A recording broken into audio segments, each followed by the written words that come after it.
Fundamentos del lenguaje Java, cuarta parte. Identificadores. Un identificador es una secuencia de caracteres, letras, dígitos, guión bajo o subrayado y el símbolo de peso o dólar. Siempre deben de tener como primer carácter una letra, o también pueden tener el símbolo de subrayado o el símbolo de dólar. Esto en lenguaje Java. Después, los demás caracteres pueden ser letras, números o símbolos de subrayado, pero no deben de contener el espacio en blanco o caracteres especiales como suma o resta.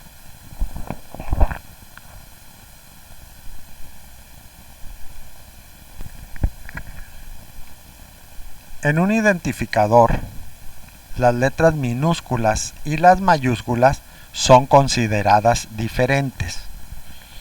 Y hay que tener cuidado de que los identificadores no deben de ser iguales a una palabra reservada.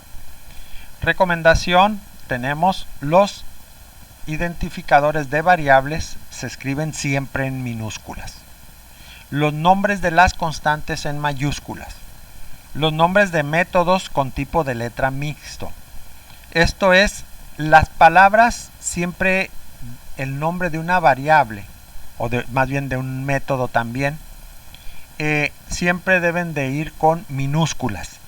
Pero si se compone de dos o más letras, entonces la primer letra de la siguiente palabra, en este caso, sería si se compone de dos o más palabras, la primera letra de cada palabra va con mayúscula y el resto son minúsculas, ¿no? Entonces, por ejemplo, sumar dos números. Sumar todo sería con minúsculas. La D de 2 sería con mayúscula, luego la OS con minúsculas, la N sería mayúscula y los demás serían minúsculas. En este caso es un tipo de letra mixto. Y los identificadores de clases siempre se deben de escribir con el primer carácter en mayúscula. Las palabras reservadas no pueden ser utilizadas como nombres de identificador, como nombre de clase, objeto o método. Esas son algunas de las palabras reservadas, básicamente las principales palabras reservadas que tiene el lenguaje Java y que están asociadas con tipos de datos o restricciones de acceso, ¿sí? O que nos sirven para definir, por ejemplo, alguna clase o algún método.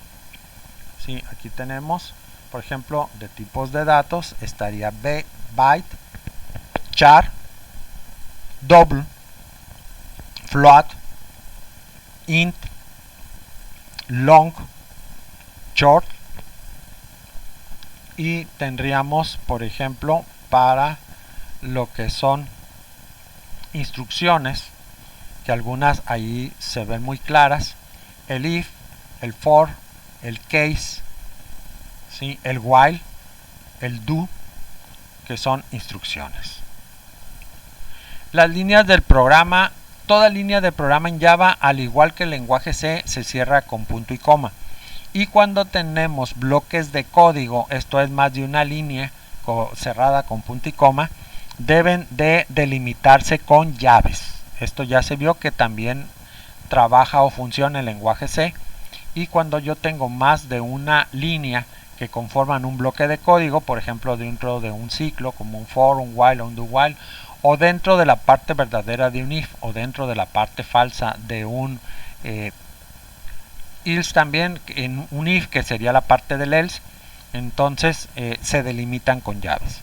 Los comentarios en Java se colocan igual que en el lenguaje C, comentarios de varias líneas con diagonal asterisco, asterisco diagonal, y cuando se trata de comentarios de una sola línea con doble diagonal. En este caso pues es muy importante poner comentarios, sobre todo al principio del programa. Por ejemplo, se puede poner el nombre del programador, la fecha en la que se hizo y a lo mejor una breve explicación de lo que hace el programa. Y en algunas partes dentro del código alguna aclaración sobre qué es lo que hace esa parte del código o ese método en particular.